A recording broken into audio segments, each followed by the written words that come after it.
look at these numbers. I have a stack of articles. I know you can't see them where you are, Mr. Trump. Today's USA Today. It quotes Karl Rove. I don't agree with his policies. He's not a conservative. He's only been a Republican for just a short period of time out of convenience. John Kasich is now running ads. We'll call it like the golden oldies of Donald Trump, things that he thinks you said that are controversial. You've got a group that has declared war on you, an establishment group with Liz Mayer and Rick Wilson, and they're planning on spending tons of money. But the bottom line is clearly you have now established yourself as the guy to beat. Now they're going to be spending the money. Now they've declared pretty much war against you, and the ads are coming. What is your answer to the battle that they have started? Well, this is really a violation of the pledge. You know, the pledge was taken by me in all good faith, and this is a little bit of a violation, or a big part of a violation.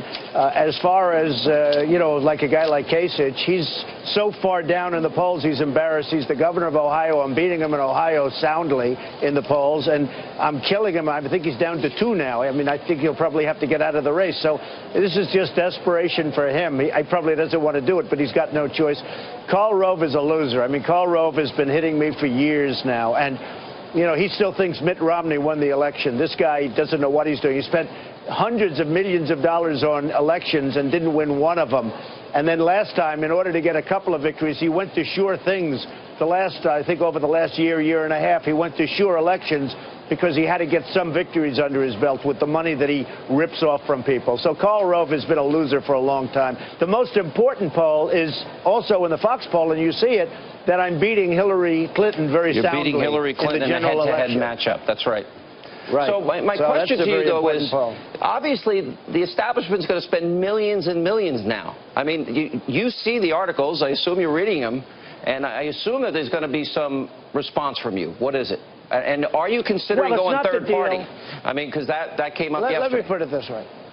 Look, you know, I love the Republican Party. Ronald Reagan was a Democrat also, and he went, you know, Republican and pretty conservative Republican. He was actually somewhat of a liberal Democrat, and he changed. And I was a Democrat at one point, and I became a Republican. I'm really following a very similar path, actually, and we have a lot of things in common, I can tell you that. But, you know, it wasn't the deal that I made. I made a deal, I made a pledge, and they're not treating me right when they do that. And all they do is, you know, they're trying to save themselves. They look very bad. They look very foolish. There are people, all the people that you mentioned look very, very foolish, and they're trying to save something out of it. But it's not a good thing. And it wasn't the deal I made. I have to be honest with you. It wasn't the deal I made with the RNC and Reince and the group. That wasn't what I did. So we'll see what happens. But right now, I'm very happy where I am. I'm leading by tremendous margins. And, you know, we just had the great Iowa poll.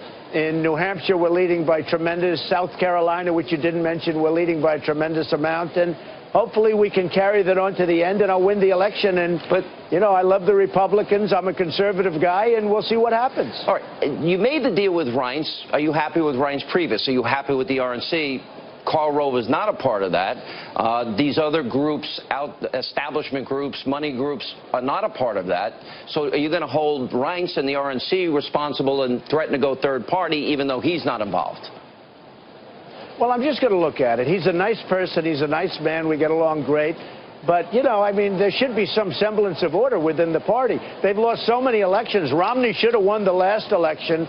Some bad things happened there, okay? Some really bad things. And he obviously didn't finish very well in the last month. I don't know what happened to him, but he certainly didn't finish very strong. That wouldn't happen with me. Believe me, we will win. That's why I'm doing it. I backed John McCain. And because of Karl Rove and what happened in that last, you know, few months with Bush, I mean, in all fairness, I don't blame McCain. He couldn't have won that election. What happened at the last few months of the Bush term, I mean, it was a disaster. Now, Romney should have won. That should have been won. Right, and I think Karl Rove still thinks that Romney won. You know, Karl Rove is going around saying, I think Romney won. I think Romney won. It took him like 3 days to realize that Romney didn't win. That should have been an election that was won, and it wasn't. I don't want to have that happen again. We have great potential in our country. Our country has tremendous potential. I always say the American dream is dead, but I'm going to make it bigger and better and stronger than ever before. I'm not going to rely on anybody anymore. I mean, I backed both of them. And again, I don't blame McCain. that was an election that really would have been very hard to win because of what happened in the final months of the Bush administration. But I do blame Romney. He should have won that election. Something happened. He went away. He wasn't doing what he should have been doing. While Obama, say what you want, he was going on talk shows. He was on Jay Leno and Letterman. He was all over the place. Romney was like lost. And I don't want to have that happen again. Well, I don't think the country can afford to lose again. I'm going to play you two ads. They cannot afford it. I agree. We can't afford it with foreign policy and the economy. World on edge amid global terror threats. One Muslim French man's message is going viral, saying, quote, I am addressing all Muslims of France. Let's protect our beautiful religion. Let's go and track down these imposters who pretend to be Muslims and kill people. It's not the authorities who are going to get rid of them. It is us. Man, that is welcome news. Our next guest, a former radical jihadist himself, says the message represents how most Muslims feel. Mubin Sheikh is also author of Undercover Jihad, and he joins us right now. He looks at the Toronto 18. Mubin, first off, your reaction to that video and why it's getting so many plays right now. Well, I think it's rightfully so. It's getting a lot of plays because he's saying what a lot of French Muslims are feeling, what a lot of non-French Muslims are feeling, that this is a problem that Muslims will ferret out from within our ranks. Well, why is it taking so long? Why does it take an attack like this to realize there's a dangerous sect within your ranks? Well, I think the problem is you have 6 million Muslims in France. You know, if 1/10% were like ISIS, that'd be 6,000 fighters. It's very difficult to detect people who are closed, especially family relations. Generally speaking, families, when they're radicalized, it's very hard to infiltrate those groups. You know, we look at some of these groups. For example, the woman that blew herself up 2 months before, she's a party girl. The guy that we're chasing right now is somebody who's known to do bong hits and go around drinking. We know that hijackers are in here going to strip clubs. So there's nothing pure about what they're doing. Yeah, that's an excellent point. I mean, for all the, you know, we're religious, what they do is they put on a costume of religion, and a lot of times it's to kind of clear up and cover up the behaviors that they're really doing behind the scenes. What I think from an outsider, as a Catholic on the outside, I think it's almost an insult to Muslims to keep defining over and over again, it's not a war against all Muslims. We know, don't you know that already? That the West does not have a problem with all Muslims? It's the jihadists who are blowing us up, not Muslims in general? That's a great message. That's a great message, Brian. I think it needs to be reinforced more because at the end of the day, this is a common enemy, an enemy that attacks Muslims just as it does non-Muslims, and we need to understand that. So what's the best way to take down ISIS? It's the belief among military minds. You got to wipe them out of Raqqa and stop them from working out of their bases where they feel secure and able to get trade going and a judicial system taking root. Do you agree with that? Yeah, the military option is really going to be the only way. It will have to be a ground operation. A lot of these guys, they hide among civilians. I mean, air campaigns and bombings from the skies is not going to do much other than, you know, accelerate the civilian body count, and we don't want to do that. That plays into their narrative as well. It's going to come down to Muslim nations, Muslim armies to go and effectively do house-to-house searches in ISIS-held cities. All right, and your message to jihadists like you were right now is what? You're not Muslim. You're not Muslim. You're out. Thank you so much. Mubin Sheikh, we need to hear from you over and over again. Thanks so much. Economy's in shambles. Last question, I'm going to play you two ads. The DNC attacking Republicans. They say you're grouping all Muslims together, but they even quote you in the ad as saying, we have a problem with radical Muslims. They tend to bypass that, and I want to play your ad against Hillary laughing about Benghazi. Let's play them both.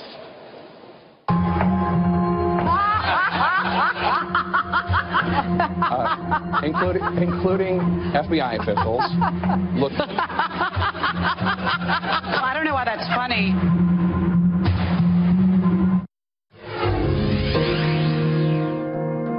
We are at war with radical Islam. Radical Islamic terrorism. You do have a problem with radical Muslims. Radical Islamic jihadists. Radical Islamic terrorism. How far in are you going to go in an ad war if millions and millions are being spent on you, against you?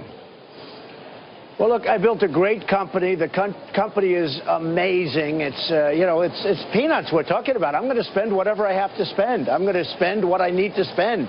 And, you know, part of the reason that I'm doing so well is I have some of the great assets of the world. I have tremendous cash flows. You know, when I filed my statements, everybody was amazed at the size of what I've been able to build. And that, frankly, is the reason I tell you that is that's the kind of thinking that our country needs, Sean. We need that kind of thinking. We owe now, I mean, if you look, $19 trillion. And we have nothing but problems. Obamacare is a disaster. It's got to be repealed and replaced. Our vets aren't taken care of. Our military isn't taken care of. We're falling way behind. We're the most unprepared now in the military than we've ever been in the history of our nation. Think of that. Said by General Ordiana. I mean, that was by him. That wasn't by me. I watched him on one of the shows. I think it was on Fox, actually, believe it or not. And, I mean, we are in bad shape. And we can take this next election, but we have to be smart, and we do have to be unified. You know, I'm a unifier, believe it or not. A lot of people would say I'm not. I'm a great unifier. I get along with people. And you watch what happens. We'll unify. But we have to unify as a party, because if we don't, I will tell you, we're going to have another loss. And you don't want to lose. You can't have another 4 years of a Hillary Clinton. That would be catastrophic. I will say this. If I get the nomination, I will beat Hillary Clinton. All right, Mr. Trump, always a pleasure. Thanks for being with us. To continue hearing racist words coming from major political leaders. Now, I don't believe in some foreign ism, but I do believe in American idealism. And one of the pleasures, one of the real joys that I've experienced on this campaign so far, being here today with you, being all over the country, is seeing the huge numbers of young people who are coming out, who want to make this country better, who want to use their intelligence and their energy to address the many problems that we have. So I want to thank all of the young people here and all over this country for their idealism, and do not become cynical. I am not running for president because it is my turn. Not quite. I was born in a 3.5-room apartment in a working class family in Brooklyn, New York. I don't think. Okay. So I got Brooklyn, I got Vermont. And by the way, I visited California.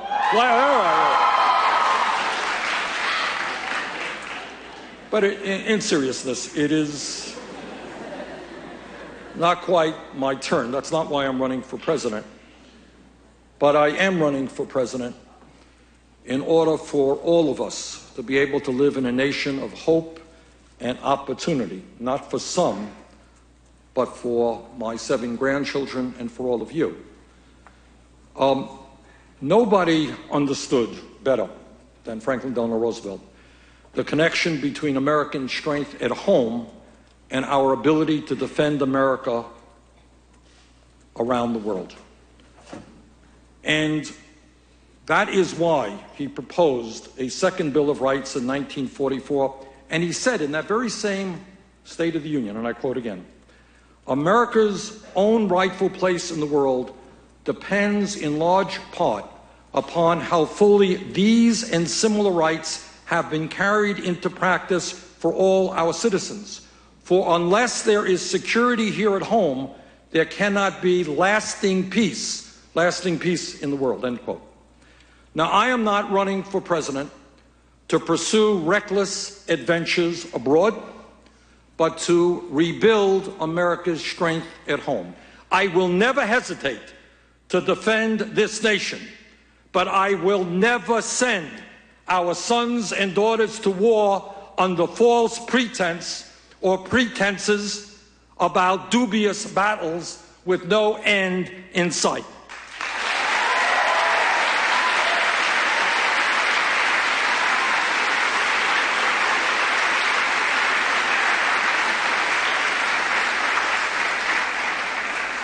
And as we discuss foreign policy, I know that all of you share with me your shock and your horror at what happened in Paris, and you share with me your condolences for the families who lost loved ones and your hopes and prayers that those who were wounded will recover. And also those same thoughts go out to the families of those who lost loved ones in the Russian flight that we believe was taken down by an ISIS bomb, and also those who lost their lives to terrorist attacks in Lebanon and elsewhere. To my mind, it is clear that the United States must pursue policies to destroy the brutal and barbaric ISIS regime and to create conditions that prevent fanatical extremist ideologies from flourishing. But we cannot and should not do it alone. Our response must begin with an understanding of past mistakes and missteps in our previous approaches to foreign policy. It begins with the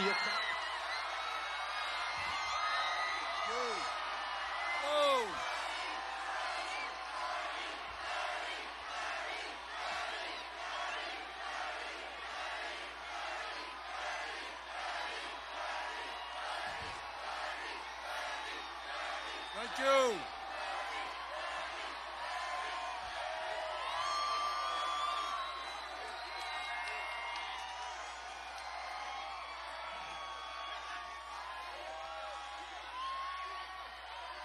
Thank you, Atlanta.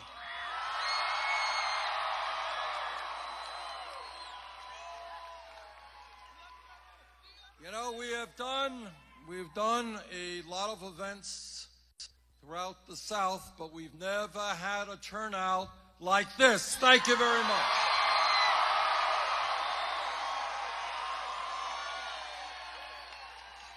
And let me thank Killer Mike. That was quite an introduction.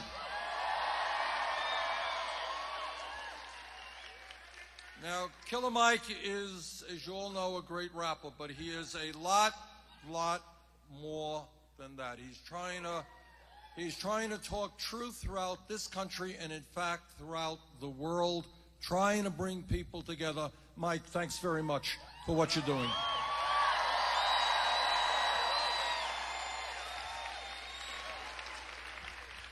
This afternoon, here in Atlanta, I was able to visit the very beautiful Martin Luther King Jr. Center for Nonviolent Social Change. And I had the opportunity to meet with Dr. King's daughter, Dr. Bernice King.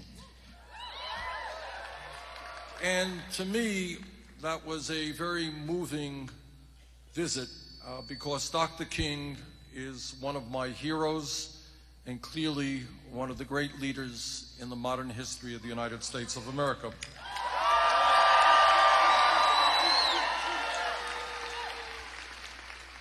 He was a great leader because he was a man not only of great intelligence and great courage, he was a guy who was beaten time and time again, thrown in jail time and time again, but he kept his eyes on the prize. And that's a lesson. Victory does not come easily. Struggle does not come easily. And what we need to do is to keep our eyes on the prize as he did. Always fighting for what he called the beloved community. His vision for a world of justice, of peace, and equality for all humanity. That was his vision.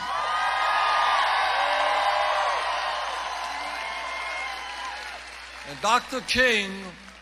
King was a great leader because he understood a profound truth. It was true in his lifetime, true before him, and true today. That real change always takes place from the bottom on up, never from the top down.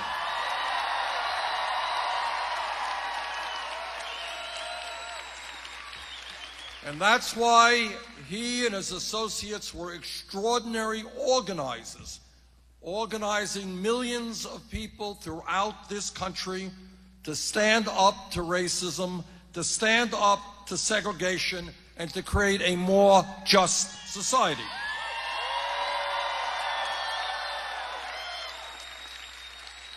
And he was a great leader because he believed in democracy and he believed in the importance of people being involved in the political process. And he spent an enormous amount of time and energy to tenaciously fight for the Voting Rights Act so that people in this country, all people, have the right to vote regardless of the color of their skin.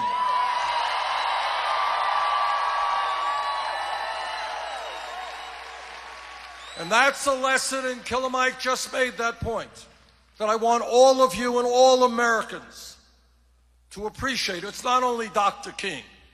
It's people in World War II in countries, fighting in countries throughout the world to defend American democracy. And when you turn your back on democracy, when you say, I'm just too busy to vote, or I don't really care, or I don't believe in the political process, you're turning your back not only on Dr. King, but on God knows how many men and women who fought and died to protect democracy in this country.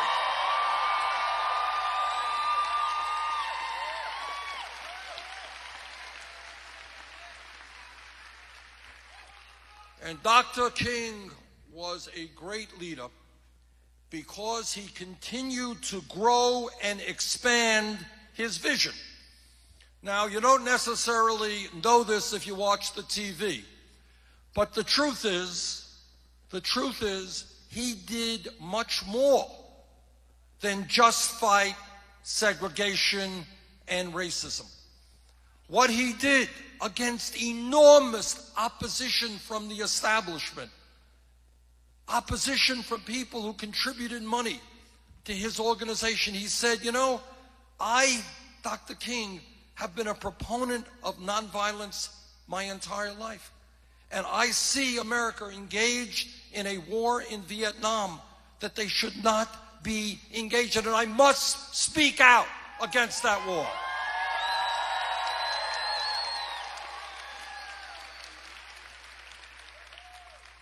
He didn't have to do that, but he did. Furthermore, he was a great leader because he understood that justice in America was even more than civil rights. It was economic rights as well.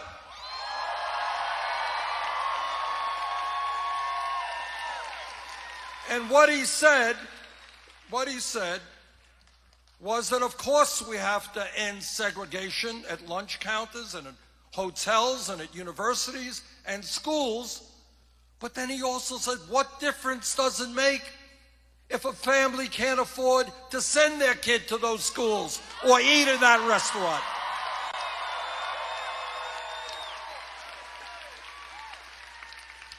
And I hope all of you will remember where he was and what he was doing when he was assassinated in 1968. He was standing shoulder to shoulder with sanitation workers in Memphis, Tennessee, union workers who were being exploited, workers who were earning wages much too low, workers who were having work conditions absolutely horrendous. And he said, I will stand with you.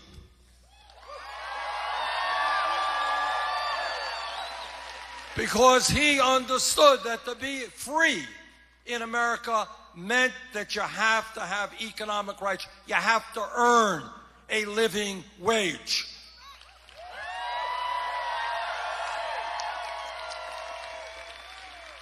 And I hope you'll all remember that in the last months of his life, he was prepared to take on the entire establishment and take a hard look at the national priorities of America. And he was organizing, not a lot of people know this or remember this, but he was organizing what he called a Poor People's March. It was a march of African Americans, of whites, of Latinos, of Native Americans. And it was the coming together of all exploited people to demand that the United States government started passing policies which represented all of the people, not just the people on top.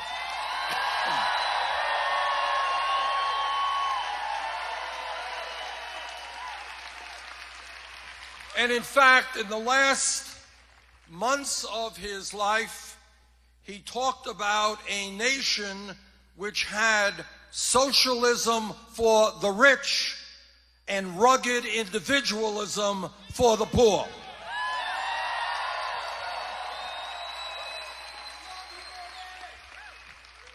Atlanta is the city in which Martin Luther King Jr. and his wife, Coretta Scott King, have their final resting place. And I hope that all of you in Atlanta will do everything that you can to keep the extraordinary vision of Dr. King alive.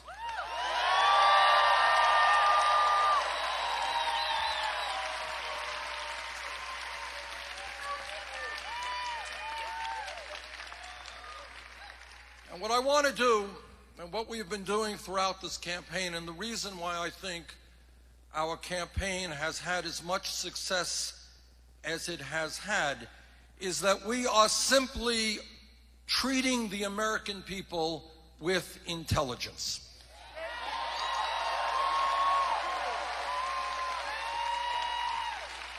And what that means is that in a democratic society, politics is more than a 30-second ad.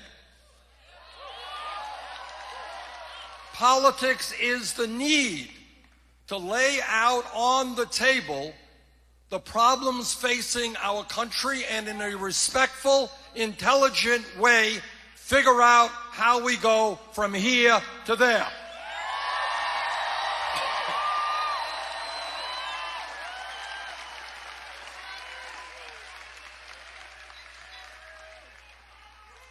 And politics is also an understanding, as Dr. King understood, that nothing real changes, that we don't make the change that we have to unless millions of people get involved in the political process, what I call a political revolution.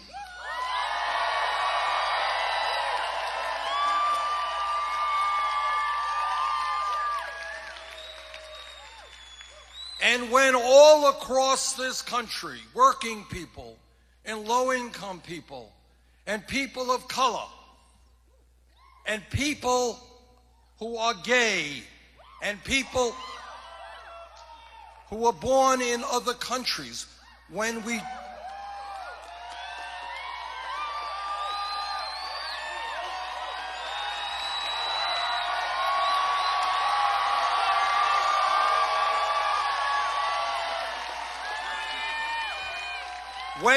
understand that we're not going to allow them to divide us up, we're not going to allow them to scapegoat one group or another.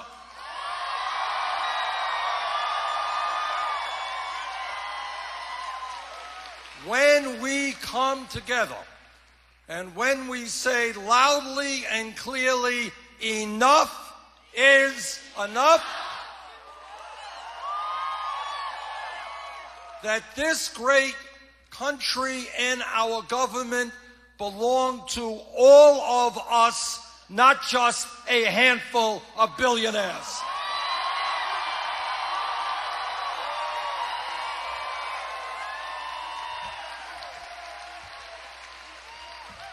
And that is what this campaign is about. It's a coming together. It's a telling people who have given up on the political process, you better come back in.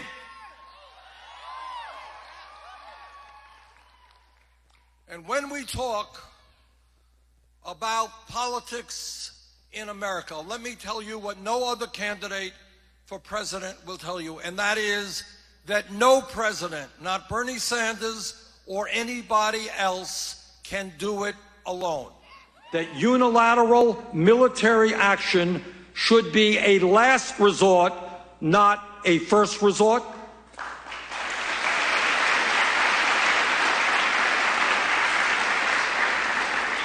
And that ill-conceived military decisions such as the invasion of Iraq can wreak far-reaching devastation and destabilization over regions for decades.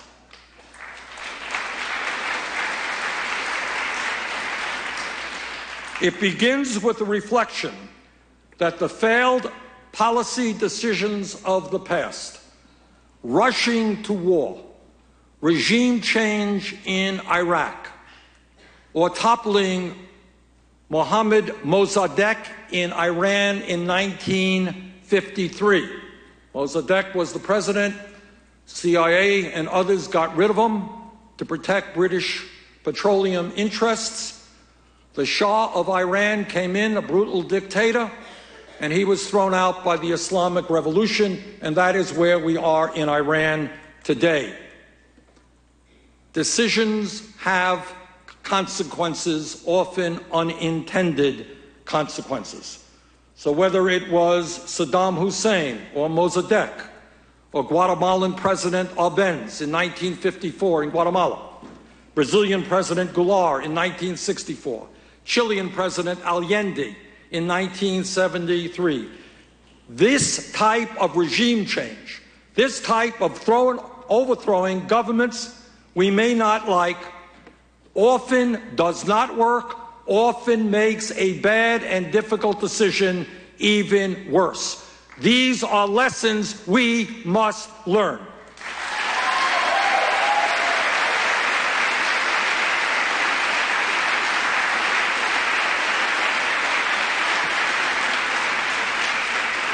After World War II, in response to the fear of Soviet aggression, European nations and the United States established NATO, the North American Treaty Organization, an organization based on shared interest and goals and the notion of a collective defense against a common enemy.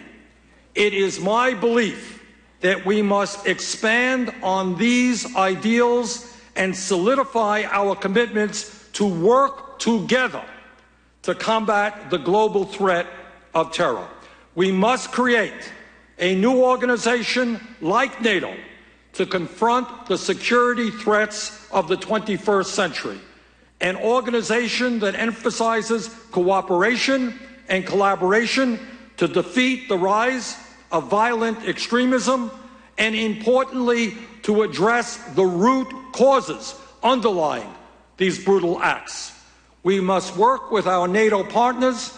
We must work to expand the coalition with Russia, and we must work with members of the Arab League. But let us be very clear. While the United States and other Western nations have the strength of our militaries and our political systems, the fight against ISIS is a struggle for the soul of Islam, and countering violent extremism and destroying ISIS must be done primarily by Muslim nations with the strong support of their global partners.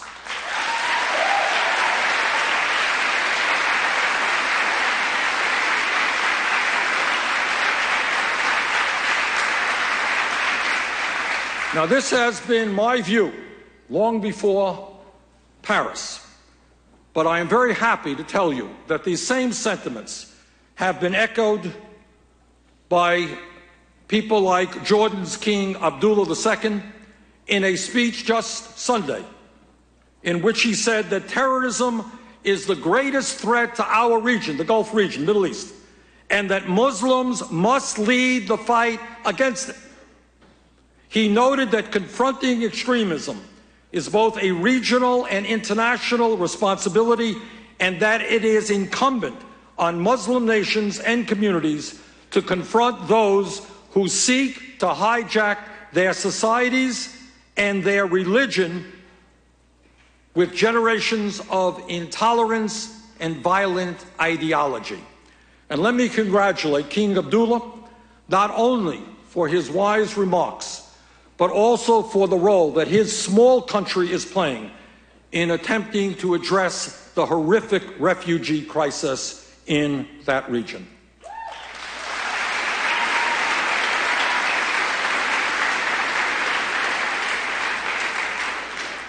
A new and strong coalition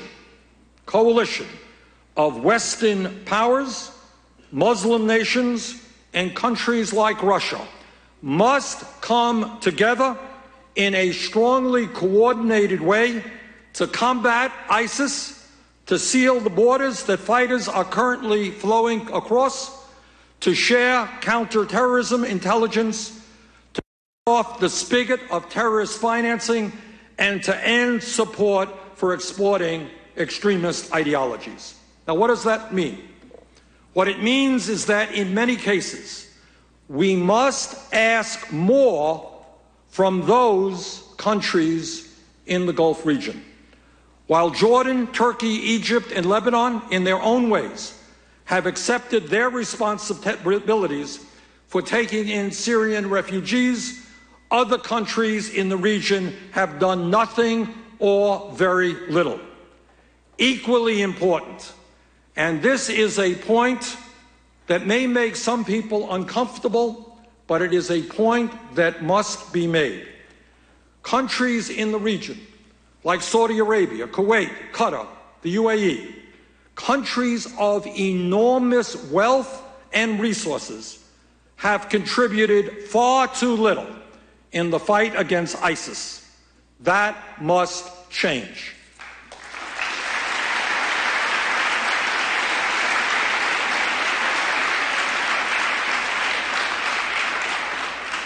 King Abdullah is absolutely right when he says that the Muslim nations must lead the fight against ISIS, and that includes and must include some of the most wealthy and powerful nations in the region who, up to this point, have done far too little.